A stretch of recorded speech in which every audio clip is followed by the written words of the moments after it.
The mixture of good veteran presence and obviously emerging players. We have some great returnees in Kyle Kuzma, Jordan Poole, Corey Kispert, and then the additions of Jonas, Malcolm Brogdon, and then obviously, the returning guys of their emerging guys in Bilal, the three guys we drafted. So I think we got a good blend of youth and experience. Looking forward to tomorrow to get started. Hey Brian Chunker with the Washington Post. With Alex, early on in his career, where do you see him fitting in? At the 4, at the 5, are you worried about spacing concerns with that? Where do you see that? I think what we're most excited about Alex is his defensive versatility. I think he can do a little bit of both. We're going to learn about him as we go, but we're excited his ability to guard multiple positions, to do multiple different coverages. I think that's where we're going to see his impact initially early. So we're excited to learn about him as we go through training camp and put him in positions to be successful. But it's definitely the defensive versatility is going to allow him to be able to do multiple things for us. Hi, Coach. Bijan Todd, Monumental Sports Network. Jordan Poole said after you took over last year that him playing more on ball sort of unlocked him, and you were a huge catalyst for that. Do you plan on using him the same way this year as one of the team's primary ball handlers for the majority of the season? Absolutely. That was a big emphasis down the stretch last year to get him the ball and to be a playmaker, be our lead initiator. We expect the same this year. We want Jordan to be aggressive for himself, aggressive for others. He's had a great offseason getting his game even tighter, so we're excited for tomorrow to get started. How you doing, Coach? Brandon Scott, Locked On Wizards.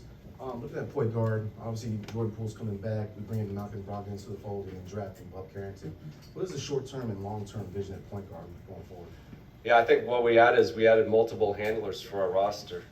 Guys who we want not just one guy making the plays. We want a team full of playmakers. So we'll see those guys on the court together. I think that's how the NBA is going. You want versatility at all positions, guys who can make decisions, guys who have length, size. So I think we've added some of that, and definitely with those three you're speaking specifically, they're all going to be initiators. They're all going to be handlers. They're all going to be having the ball and playing off. I think that just builds to a tougher unit to defend as we build our team. But those guys have some unique strengths, so we're going to use them. Brian, what are your initial impressions of Bub Carrington? A guy who loves to play. I think that we can see that every day from him in the gym. You guys have seen that a little bit summer league, and you saw that at Pitt. This is a guy who brings tremendous joy, but also a competitor, someone who's got an edge to him, who wants to compete, who's not afraid of the moment. He's got a little bit of that Baltimore toughness, and we're excited to have him for sure. I know it's early yet, but what are some areas where you're looking for him to improve on early in the preseason and early in the regular season? I think it's not just for him, but it's our whole roster. We got to get better defensively. That's an area we definitely got to see some growth this year. And he's, being the guy who's going to be the, point at the top of the defense, being someone who can pressure the ball, fight over screens. Those are the things we're looking to see. But, he's someone who's got size and length to do that, and we're going to expect him to show that early on. Specific to Brogdon, the numbers suggest he's pretty good at driving, and he's also a willing passer when he does drive. What can that do to your offense? It's just another guy who can attack the rim and put pressure and collapse the defense. As many of those guys you can have on the court as possible. So that's one of the reasons we were excited to add him. He's just a guy who obviously knows how to play, but this guy's always in his career has been able to put pressure on defense, not only just for himself, for others. He's got a big, strong body, quick first step, a strong driver. And I think that's going to start our ability to break down defenses better. So that's a great addition for our team. Brian, slowly, it's not there yet, but slowly the roster's getting younger, and I wonder how that kind of changes the teaching points and the points of emphasis that you as a staff are going to be making as the season goes along. Yeah, the one thing, David, I think you've been around me for a while, is we're never going to use the excuse that they're younger players. We're going to expect a lot of them from day one. We know that their progression sometimes going to be a little bit up and down, but we're going to have high expectations. We're going to start, like I said, as the defensive stuff. We're going to expect them to do that early on. We know that some of the offensive stuff for our whole team was going to be a work in progress, but we're going to coach them all the same. We're going to expect them to compete, to focus on the process of getting better every day. And I think that's 1 through 18 on the roster. And how do JV and Malcolm help you along with that? I think that first of all, that they're basketball players. These guys who are still highly skilled, have been through a lot of battles, know how to play. I think they're just gonna help us function as a team. They're also tremendous character, their work ethic, how they prepare. Those are great examples, not just for our younger players, but our whole organization. We wanna have as many of those people in our locker room as possible. Couldn't be more thrilled to have them in our group. Brian, over here, Candace Buckner, Washington Post, how are you? Question about Marvin Bagley. When a player comes in with certain expectations and may not live up to those expectations, but has to continue his career, you know, in a different role, how does he, you know, kind of make that shift and be successful still as an NBA player, but just not who people thought he was? Yeah, we obviously got Marvin, you know, in the trade last year through the season. You know, hadn't worked with him, coached against him, obviously. And what I loved about Marvin very quickly is he was a guy who was totally into the process of getting better, who was locked into some of the things that we wanted to do. And he became, you know, someone who I noticed very quickly that could help be an example for what we're trying to build here. So for whatever experiences, you know, him being drafted maybe higher in the past, this was something that I was not like surprised, but I was like, this is a guy who's just focused on his craft. And then for us, he produced for us really well. Anytime, you know, he got in there very quickly, and when I was able to get him time, which it was a tough acclimation, just throwing him out here in a very short time, he was producing very quickly. I expect Marvin to keep getting better. He's still a young player in this league. He's not someone who's 35 years old. And this is our whole thing for our whole organization, is that we expect progress year to year, week to week, month to month. This guy had a great summer. We expect him to come back ready to play and show improvement. And that's the stuff we're going to be talking about our whole group. And Marvin's a great example of that, you know, maybe it didn't go exactly the way he wanted early in his career, but that hasn't stopped him from persevering and continue to build on his craft. And we're excited to work with him this year. And because of that, outside of games that we see him in, do you have an example or just something that Marvin added to the locker room, or maybe during these summer practices that really has, you know, helped the program? Sure, I think it's, you know, what everybody doesn't see. I wish everybody could see some of the stuff of our guys, because I love our guys, is the amount of time they put in, and Marvin was such a great example of that. Early morning before guys would be there, staying after, grabbing guys to work with, showing guys some of the ropes, the things that he's experienced in his career. You know, you don't get to see that. I get to see that on a day-to-day basis, and Marvin did that from the get-go. And that's the thing you love about this game, when you get to bring new people into your organization, you get to learn about who they are. And I was so impressed with Marvin's character and work ethic when he came here. And that has continued since he's been here. BK, two quick questions. One, now that you're the full-time head coach, what are some of the standards that you expect, regardless of what the result will be every night? And two, can you describe the coaching staff you've assembled?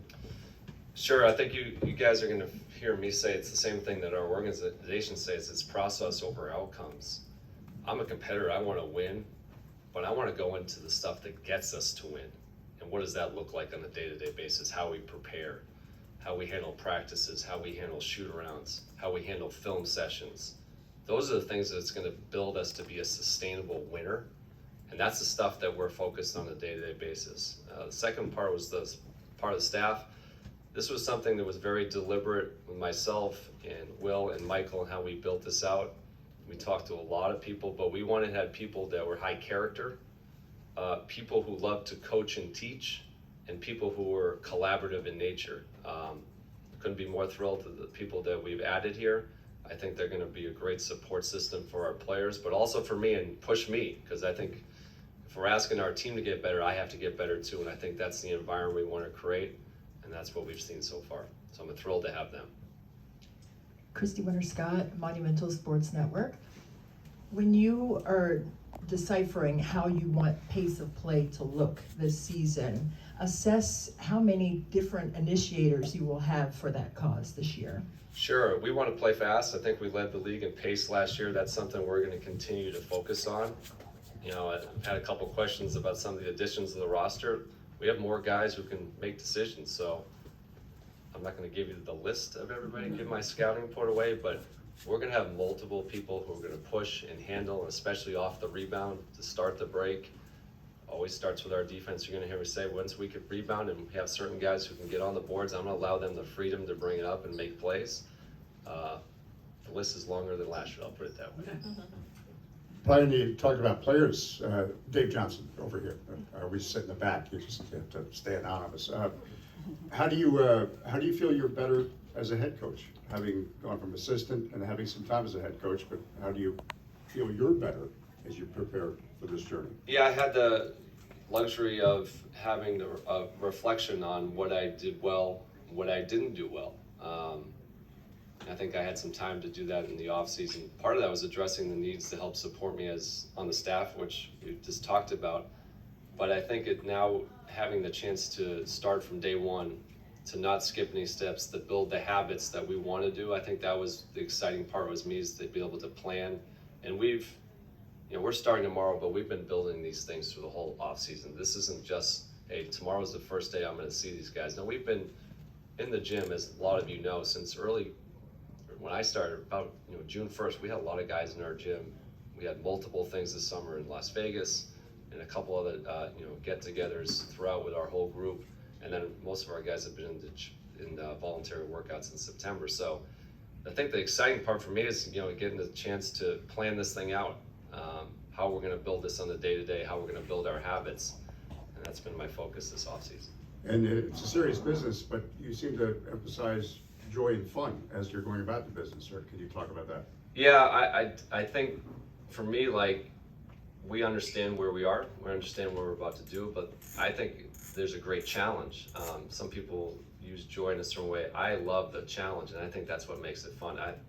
You guys get to know me a little bit as we go. I love to coach. I love to teach. We've assembled a group of staff who loves to do that. When you have that enthusiasm coming into the gym every day, and then the guys that we've added and the guys we have in our organization are high character guys who want to be in the gym, who want to work. Well, that should be a fun atmosphere, because that's how you're going to get better. There's no way, there's no skipping steps here. There's no magic pill. We're going to have to dig into this every day, and I think there's a joy with that, and we're going to see that on a day-to-day basis in our gym. A couple more. Hey Brian, Heather McDonough, NBC4. You mentioned the process over outcomes, and this is a similar vibe, I think, to the answers and a lot of the questions. And in DC, we've seen a lot of teams go through this where they've got a rebuild, retooling, whatever you want to call it, a mixture of vets, of young players. How do you convey, I guess, because you seem, you're in it, you have the patience. How do you, I guess, yourself have the patience and then convey that to your players? Or is it they know this is what they signed up for, as far as there may be some rocky times ahead, but you do still want to win games? A long-winded way of saying that. We want, I think for us, and I think we have the character in the room who's going to do this, we want to win the right way. We're competitors. I think last year in the second half of the year, we led the league in crunch time games, plus or minus 5 in the last 5 minutes. We want to win those games. Like, we're all competitors here, so I have a locker room full of competitors, but we want to do it the right way to build something that's sustainable. I think our guys understand that in our locker room, because they want to be part of something unique too. We could go out and win a game and it's not the proper way, and that could cause us to take steps backwards. We're not going to do that here. We want to build it the right way, and to do that, it's going to take some mental fortitude, but I have complete faith in our group that we're going to be able to go through the fire together and come out on the other side stronger. Thank you, sir. My name is Augustinas. I'm from Lithuanian Public Radio and TV. My question is, what does Jonas Valančiūnas add to this team? Well, first of all, a guy who loves to play.